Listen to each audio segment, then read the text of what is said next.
አንድ ቅዱስ ሚካኤል መዝሙር የእግዚአብሔር መልአክ ስሙ ድንቅ ነው፣ ለጾርዓ ሰብእ ለአማኑኤል እንደነገረው በመሠዊያው ነበልባል ውስጥ አደረገ። ሚካኤል ድንቅን አደረገ።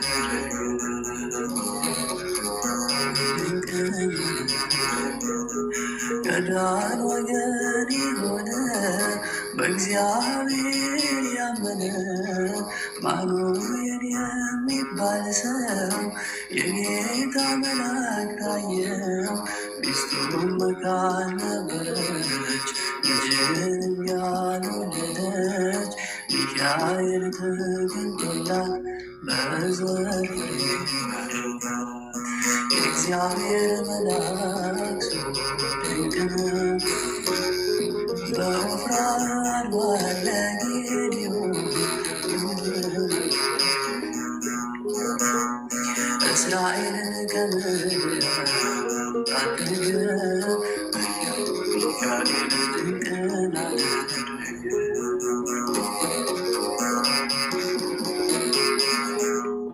አንተ ጽኑ ኃያል ሰው እግዚአብሔር ካንተ ጋር ነው። ክንድህን አበረታ፣ ተልኬአለሁ ከጌታ። አይዞህ ጌዴዎን ያለው ቁርባኑን ያሸተተው ከእኛ ጋር ነው ሚካኤል ሰልፋችን። የእግዚአብሔር መልአክ ስሙ ድንቅ ነው፣ በኦርናው ድማ ሰይፍን ይዞ ቆሞ ዳዊት ለመንቀጥቀጥ ነገ ሚካኤል ድንቅን አደረገ።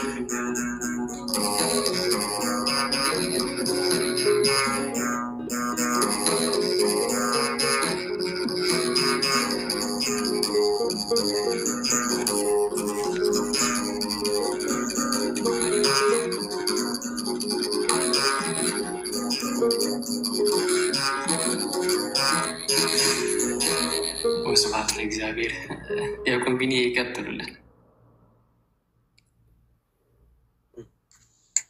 እሺ፣ ቃልዎት ያሰማልን። በእውነት ዝማሬ መላእክትን ያሰማልን። አሁን የተዘመረው መዝሙር በዚህ በመሳፍንት መጽሐፍ የሚገኝ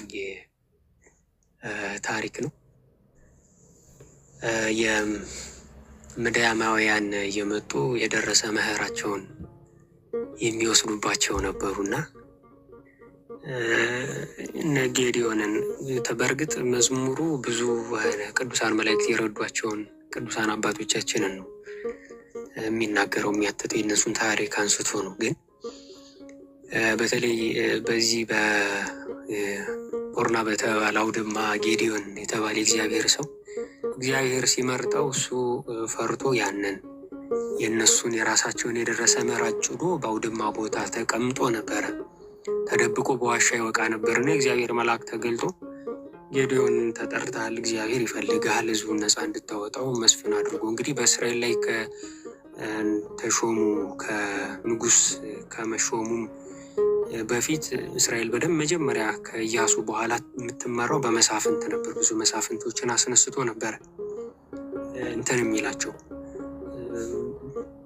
ነፃ የሚያወጣቸው የሚጠብቃቸው መሳፍንት። ልክ እንደኛ የመሳፍንት ዘመን የሚባል ነገር አለ አይደለ? ልክ እንደዛ መሳፍንቶች ነበሩ በዛ ሰዓት።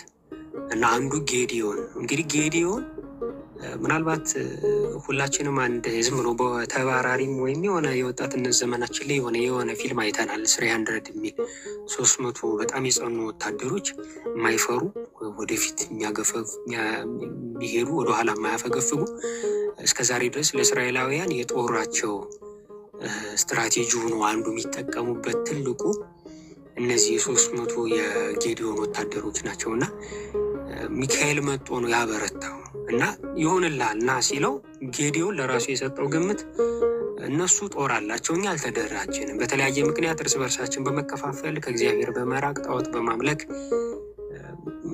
እንግዲህ ሁላችን እንደምናውቀው እስራኤላውያን በቀስታቸው እና በሰይፋቸው ምድርን አልወረሱም፣ በጸናች እጅ በተዘረጋች ክንድ ነው የሚለው መጽሐፍ መዝሙር 135 ላይ እና በእድ ጽኔት ወበመዝራዕት ልዕልት ስለሚል በዛ መንገድ ነው የገቡት እና መጦን ሲነግረው ጌዲዮን እኔ አይሆንልኝም ማለት እንግዲህ በእግዚአብሔር ፊት አይሆንልኝም ማለት እናንተ ራሳችሁ የሰራችሁት ወንበር ልትቀመጡበት ስትሉ አይሆንልኝም ብሎ አፍ አውጥቶ ቢነግራችሁ እንዲሆንልህ አድርጌ የሰራሁ እኔ ነኝ እንደምትሉት ሁሉ እግዚአብሔር እኔ የሰራሁት ሰው አይሆንልኝም የሚል ፖቴንሻል ወይም ማንነት የለው። እኔ ነው ማጸና ጳውሎስ እንዳሉ ምንድን ያለ ቅዱስ ጳውሎስ ኃይልን በሚሰጠኝ በክርስቶስ ሁሉን እችላለሁ እንዳለ የሚያስችለህ እግዚአብሔር ነው። አዎ ራሳችን ስናየው ደካሞች ነን፣ እግዚአብሔር ስናየው ግን ጽኑዎች። ለዛ ነው መጽሐፍ ሲናገር እንግዲህ ጻድቅ በእምነት ይኖራል ወደኋላ ቢያፈገፍግ ግን ነፍሴ በሱ ደስ አይላትም ተብሎ በዕብራውያን 10:38 ላይ ተጽፏል። ጻድቅ የሚኖረው በእምነት ነው። ማንን ነው የሚያምነው? እግዚአብሔርን። በነገራችን ላይ እኛ ወንጌልን እናውቃለን፣ እንማራለን፣ እናስተምራለን ብለን የምንል ሰዎች ከአንድ ገበሬ በራሱ በእምነት አንበልጥ። አንድ ገበሬ በሰኔ ወር የነበረውን ዘር አውጥቶ ከጭቃ ደባልቆ አይደለም የነበረውን ዘር አውጥቶ የሚበላውን ከጭቃ ደባልቆ ለእግዚአብሔር ሰጥቶ መሬት ውስጥ አስገብቶ ወደ ቤቱ ይሄዳል። የገበሬው ድርሻ መዝራት ነው፣ የእግዚአብሔር ድርሻ ማብቀል ነው። እና በእምነት የሚኖር ጻድቅ እንደ ገበሬ እንደ ጌዲዮን እንደ ቀደሙት አባቶቻችን ብንሆን ነው አይደል ምንማረው ምንዘምረው እንደዚህ አይነት ጡመ ዝማሬ ቅዱሳንን አባቶቻችን የቀደመ ታሪክ በመዝሙር የምንሰማው ለዛ ነው። እና ጌዲዮንን አበረታታው። ከዛ በኋላ ከኦርና አውድማ ወጡ፣ ብዙ ሰራዊቶችን ሁሉ አስከትሎ ኋላ እግዚአብሔር ቀንስ፣ ይሄ ሁሉ ህዝብ አይሆንም አለ። እንዴት አድርጌ ልቀንሳችሁ አለ። መጀመሪያ ላይ ምን አደረገ? የፈራ የደነገጠ ይመለስ አለ። ከዛ ነገራቸው፣ እንደዚህ ብለህ ስትነግራቸው የሚመለሱ ይኖራሉ አለ። የፈራ የደነገጠ አለ፣ እሱ ካለ ይመለሳል። የፈራ የደነገጠ ፋውን ያለዋል ያለው ወደኋላ ተመለሰ። ኋላ ላይ 10,000 ቀሩ። ኋላ ወደ እነዚህ ምን ላርጋችኋል? ወደ ውሃ ውሰዳችኋል። ከዛስ ይንበረከኩና ውሃ ላይ ምናልባት አለ እንደ ውሻ ተጎንብሰው ልክ እንደ ውሻ የሚጠጡትን ለብቻ በእጃቸው እንደዚህ አንስተው የሚጠጡትን ለብቻ አድርጋል። እሱ ራሱን የቻለ ተለቅ ያለ መንፈሳዊ ትርጓሜ አንድምታ አለው። ስርክርኩን ሲመጣ በእጃቸው ያለውን እያፈሰሱ የጠራውን እንደሚጠጡ ሁሉ ሃይማኖታቸውን ጠንቅቀው የሚያውቁ ለዓላማ የተሰለፉ ሰዎች ከሆኑ እነሱን ይዘህ ሂድ፣ ቁጥር እነሱን ለብቻ አድርጋለሁ። እነሱስ ተቆጥሮ ሲለዩ በእጃቸው የጠጡት ብቻ 300 ሆኑ። እነሱን ብቻ ሄድ ወዳማውያንን በቅዱስ ሚካኤል ረዳትነት ድል አደረገ። ድል ሲያደርግ ግን እንዴት ነው ድል ያደረገው? አልተዋጋም። ችቦ አሸከመ። ማነው ችቦ አስያዘ፣ ገንቦ አሸከማቸው። በእግራቸው ነበረ ምን ያደረገው ፈልጋለሁ እና ደስ ይለኛል። እንግዲህ ደግሞ እስኪ አሁን ደግሞ ዝማሬ ዘምርልን። ጎይታ የሚለውን ደግሞ ትንሽ ነው የማውቀውና እስከማውቀው ልፈልጋችሁ። ጎይታ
ባንቺ መነዘር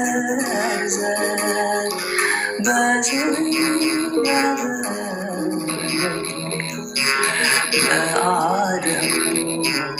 መዳን ምክንያት የሆንሽ ለሰቀል ብዙኃን ማርያም አንቺ ነሽ።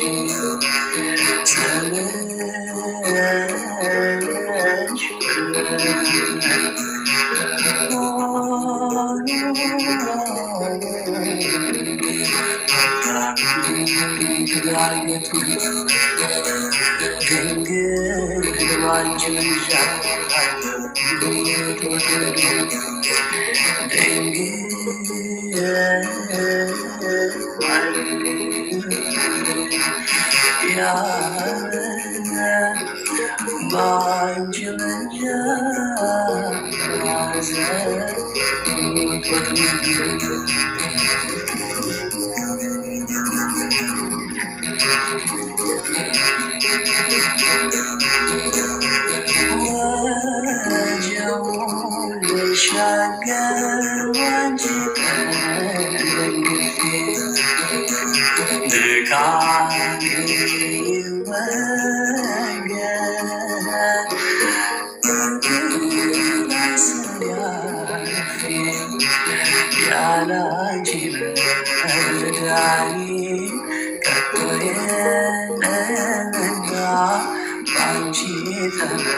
ቤቴ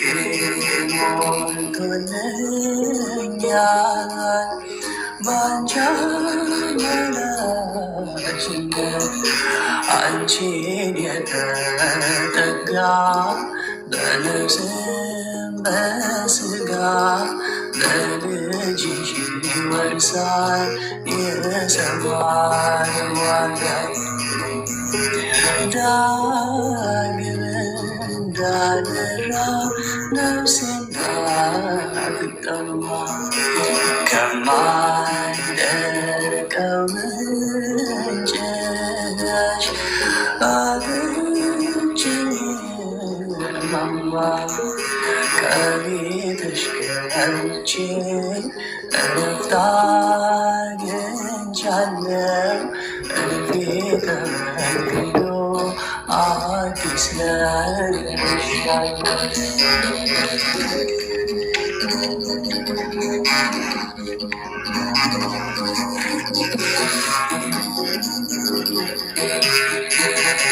ካንተ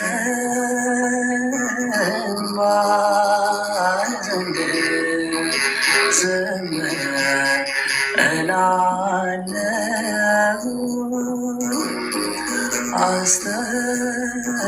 አስተምረኝ ጌታ እወድሃለሁ። ስራዬ ነው ስራዬ ነው ግብሬ ነው የአምላኬ የአምላኬ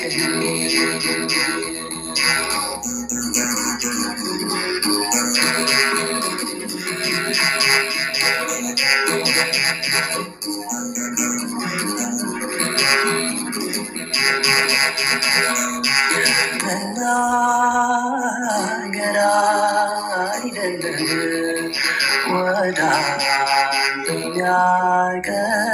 የሚያቀርበኝ ቀልቤ ነው ቃላት ካንተ የሚወጣኝ ስራዬ ነው ስራዬ ነው ፍቅሬ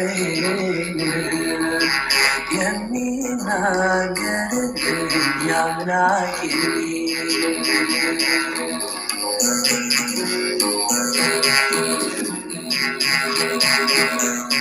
ስለ መጪው ጊዜ እጨነቃለሁ